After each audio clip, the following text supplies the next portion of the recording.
옛날 조선시대 영남 지방의 깊은 산골에 청송골이라는 작은 마을이 있었습니다. 그 마을 대장간에는 자신의 이름도 과거도 잊어버린 채 묵묵히 일만 하는 젊은 머슴 석철이 살고 있었습니다. 그는 몇 해 전 마을 어귀에 멍하니 앉아있는 것을 마음씨 좋은 대장간 어르신이 거두어준 뒤로 그곳에 머물렀습니다. 에잉. 내가 대체 누구이기에 이 모든 기억을 잃었단 말인가? 석철은 종종 자신의 공허한 머릿속을 원망했지만 이내 묵묵히 망치질에 힘을 쏟곤 했습니다. 그날도 석철은 새벽부터 일어나 산에서 나무를 한 짐 가득 해왔습니다. 땀으로 젖은 등과 단단한 팔뚝이 그의 성실함을 말해주고 있었습니다. 어르신, 오늘 쓸데감입니다. 이놈아. 대장간 불은 한번 지피면 하루 종일 꺼뜨리면 안 되는 것을. 이걸로는 점심때도 못 버티겠다. 어르신은 혀를 차며 석철을 나무랐지만 그 목소리에는 미운 기색보다 안타까움이 묻어 있었습니다. 어서 빨리 한 짐 더 해오너라. 숨은 저승 가서 실컷 쉬고. 어르신. 금방 다녀오겠습니다. 석철은 고개를 푹 숙인 채 다시 지게를 짊어지고 산으로 향했습니다. 그의 발걸음은 무거웠지만 자신을 거두어준 어르신을 실망시키고 싶지 않았습니다. 서쪽 하늘이 붉게 물들 무렵 석철은 나무를 산더미처럼 짊어지고 내려오다 마을 끝자락에 버려진 폐가 앞을 지나게 되었습니다. 그런데 허물어져가는 흙담 너머로 희미한 신음소리가 새어나왔습니다. 짐승인가? 아니, 사람 소리 같은데. 호기심과 불안감이 뒤섞인 마음으로 석철은 지게를 내려놓고 잡초를 헤치며 폐가 안으로 조심스럽게 들어갔습니다. 삐걱거리는 썩은 마루 아래 땅거미가 내린 어둠 속에서 한 여인이 쓰러져 있었습니다. 값비싼 비단 옷은 흙투성이가 된 채 찢겨 있었고 핏기 없는 얼굴은 창백했습니다. 아가씨, 정신 좀 차려보시오. 어찌하여 이런 곳에 쓰러져 계신 겁니까? 여인은 힘없이 신음할 뿐 눈을 뜨지 못했습니다.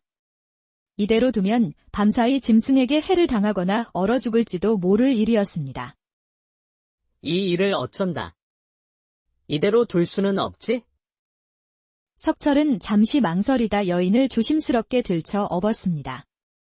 그리고는 어르신이 계신 대장간 집으로 향했습니다. 아니, 이놈아. 나무는 어디다 두고 웬 계집을 업고 온 게냐? 어르신, 마을 끝 폐가에 쓰러져 있었습니다. 이대로 두면 큰일이 날 것 같아 우선 모시고 왔습니다. 쯧쯧. 행색을 보니 딱한 사연이 있는 모양이로구나. 우선 방에 눕히거라. 석철은 여인을 자신의 거처인 사랑방 한쪽에 조심스럽게 눕혔습니다. 그리고는 물수건을 가져와 그녀의 얼굴과 손발을 정성껏 닦아주었습니다. 흙먼지를 닦아내자 드러난 얼굴은 오똑한 콧날에 고운 눈매를 지닌 천하절색의 미인이었습니다. 이렇게 고운 분이 어쩌다. 얼마나 시간이 흘렀을까? 늦은 밤 여인이 가늘게 눈을 떴습니다. 여긴 어디인가요?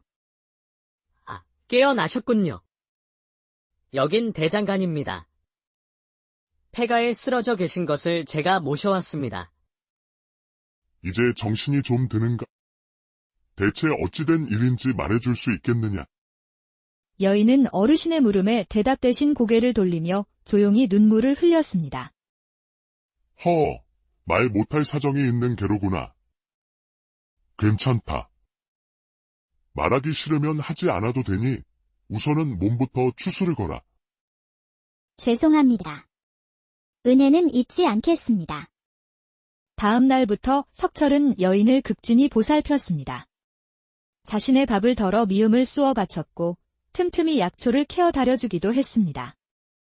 며칠이 지나자 여인은 자리에서 일어날 수 있게 되었습니다. 그녀는 자신의 이름을 서연이라 밝혔습니다. 서연 아가씨, 이제 좀 괜찮으십니까? 네, 덕분에요. 앉을 수 있게 되었어요. 절 구해주셔서 정말 고맙습니다. 별 말씀을요. 사람이면 당연히 해야 할 일을 했을 뿐입니다. 석철은 쑥스러운 듯 고개를 돌렸지만 서연의 얼굴에 혈색이 도는 것을 보자 가슴 한구석이 따뜻해지는 것을 느꼈습니다. 서연은 몸이 회복되자 가만히 앉아있지 않았습니다. 밥을 짓고 빨래를 하고 낡은 옷을 꿰매는 등 집안일을 돕기 시작했습니다. 아이고, 아가씨. 아직 몸도 성치 않으신데 왜 이런 일을 하십니까? 어서 방에 들어가 쉬십시오. 아니에요. 이 정도는 괜찮습니다. 신세만 지고 있을 수는 없지요. 석철은 그런 서연을 보며 마음이 아팠지만 그녀의 고운 마음씨에 점점 더 깊이 빠져들었습니다. 대장간에서의 고된 노동도 서연의 얼굴을 볼 생각에 힘든 줄 몰랐습니다.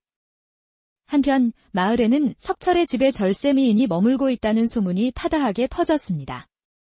아니, 그 기억도 없는 칠뜨기 같은 놈이 어디서 저런 여인을 데려왔대? 쯧쯧, 저런 미인이 저런 촌뜨기 곁에 오래 붙어 있을 리가 없지. 분명 며칠 못 가 도망치고 말 거야.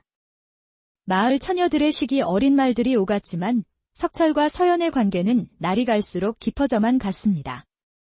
그러던 어느 달 밝은 밤, 석철은 장독대 뒤에서 홀로 훌쩍이고 있는 서연을 발견했습니다.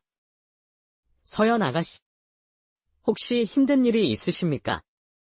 괜찮으시다면 제게 말씀해 주십시오. 슬픔은 나누면 반이 된다고 했습니다. 석철은 용기를 내어 서연의 손을 조심스럽게 잡았습니다.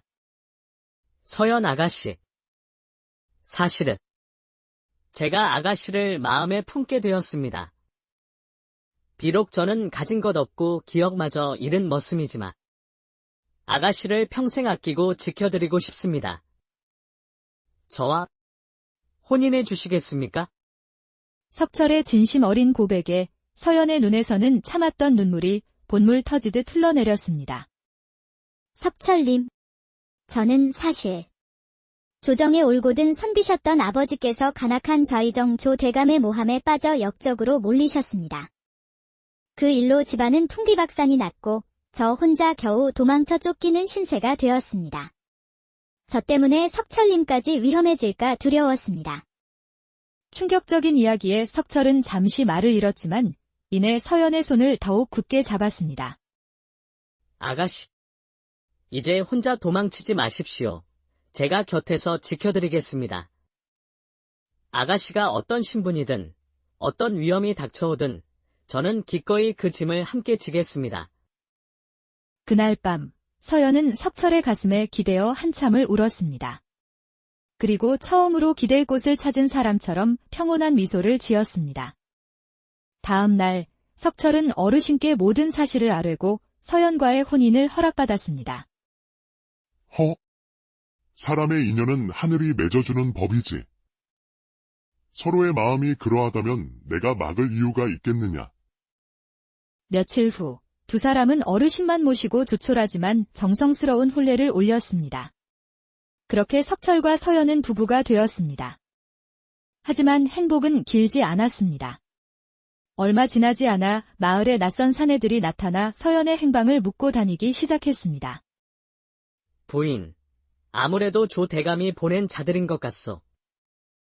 당분간은 절대 바깥 출입을 삼가고 집안에만 계시오. 저 때문에 서방님과 어르신께 해가 미칠까 두렵습니다. 걱정 마시오. 내가 무슨 일이 있어도 부인을 지킬 것이오. 며칠 후 한밤중 모두가 잠든 사이 험상궂은 추노꾼들이 횃불을 들고 집으로 들이닥쳤습니다. 이 집에 역적의 딸이 숨어 있다는 것을 다 안다. 당장 내놓아라.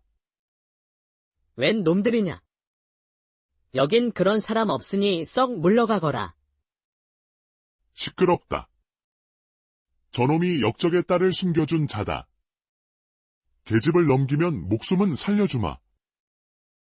내 아내는 절대 내줄 수 없다. 내 목숨을 걸고라도 지킬 것이다.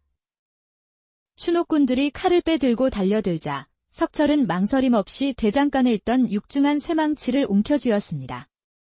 놀랍게도 석철의 망치는 추노꾼들의 칼을 가볍게 튕겨냈습니다. 자신도 모르는 힘과 기술이 몸에서 솟아나는 것을 느끼며 석철 자신도 놀랐습니다. 아니, 이놈 봐라. 단순한 대장장이 놈이 아니구나. 다 함께 덤벼라. 그 사이 어르신과 서연은 뒷문으로 빠져나가 마을 사람들에게 도움을 청했고 횃불과 몽둥이를 든 마을 사람들이 몰려오자 추노꾼들은 꽁무니를 빼며 달아났습니다.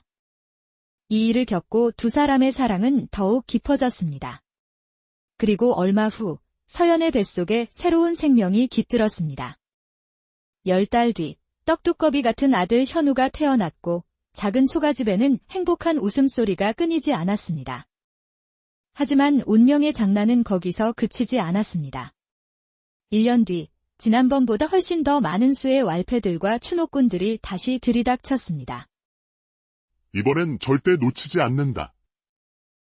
저 계집과 아이까지 모두 끌어내라.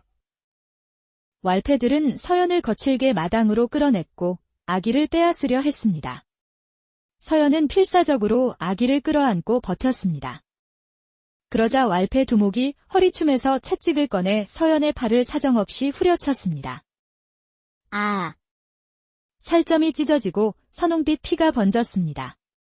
마침 대장간에서 달려온 석철의 눈에 그 광경이 들어왔습니다. 사랑하는 아내가 피 흘리는 모습을 본 순간 잊고 있던 모든 기억이 폭풍처럼 석철의 머릿속을 휘몰아쳤습니다. 그의 진짜 이름은 박무진. 한때는 왕의 호위와 비밀 임무를 맡던 내금이 최고의 살수였습니다. 북방 오랑캐와의 전투에서 절벽에 떨어져 기억을 잃었던 것입니다. 내 이놈들. 감히 내 아내와 아이를 건드려. 그의 눈빛이 살기로 번뜩였습니다. 더 이상 그는 어수룩한 머슴 석철이 아니었습니다. 망치를 쥔 그의 몸놀림은 바람처럼 빨랐고 왈패들과 추노꾼들은 비명 한 번 제대로 지르지 못하고 추풍낙엽처럼 쓰러져 나갔습니다. 순식간에 마당에는 두목 하나만이 공포에 질린 채 서 있었습니다. 너희를 보낸 자가 누구냐? 살고 싶거든 당장 그 이름을 대라. 좌이정 조 대감님이시여. 그 악기 같은 자를 내버려 두면 우리 가족에게 평화는 없을 것이다. 내가 한양으로 가 이 모든 것을 끝내겠소. 석철, 아니 박무진은 의원을 불러 서연의 상처를 치료하게 한 뒤 가족을 어르신과 마을 사람들에게 부탁하고 홀로 한양으로 떠났습니다. 한양에 도착한 무진은 옛 전우이자 지금은 내금이 종사관이 된 진우를 찾아갔습니다. 아니, 자네는 무진이 아닌가? 정말 살아있었구나. 그래, 친구야. 긴 이야기는 나중에 하세. 자네의 도움이 필요하네? 무진은 진우에게 모든 자초지종을 설명했습니다. 진우는 분노하며 그의 복수를 돕기로 맹세했습니다. 오늘 밤 내가 조 대감의 집에 잠입해 역모의 증거를 찾아오겠네. 자네는 그 증거를 가지고 그 자를 체포해주게. 알겠네. 조심하게, 친구. 자네의 실력을 믿고 기다리고 있겠네. 그날 밤, 무진은 복면을 쓴 채 어둠을 틈타 조 대감의 저택에 숨어들었습니다. 그리고 그의 서재 비밀 서랍에서 서연의 아버지를 모함하고 가문을 멸문시킨 내역이 담긴 비밀 문서를 찾아냈습니다. 다음 날, 진우는 무진이 가져온 증거를 가지고 임금에게 아뢰었습니다. 이게 다 사실이란 말이냐? 당장 좌이정 조가를 잡아들여 삭탈관직하고 유배를 보내라. 조대감과 그를 따르던 무리는 모두 처벌을 받았고 서연의 가문은 억울한 누명을 벗고 복권되었습니다. 임금은 박무진의 공로를 크게 치하하며 그를 다시 내금위의 무관으로 임명하고 큰 기와집을 하사했습니다. 모든 것을 바로잡은 무진은 말을 달려 가족이 기다리는 고향으로 돌아왔습니다. 부인, 이제 다 끝났소. 아버님의 누명도 벗겨졌고 더는 우리를 쫓는 자들도 없을 것이오. 서방님, 무사히 돌아와 주셔서 정말 감사합니다. 무진은 서연과 아들 현우, 그리고 자신을 아들처럼 돌봐준 대장간 어르신을 모시고 한양으로 향했습니다. 보잘것없던 머슴 석철은 사랑하는 여인을 만나 잃어버린 자신을 되찾았고 나라의 충신이자 한 가정의 든든한 가장이 되어 오래오래 행복하게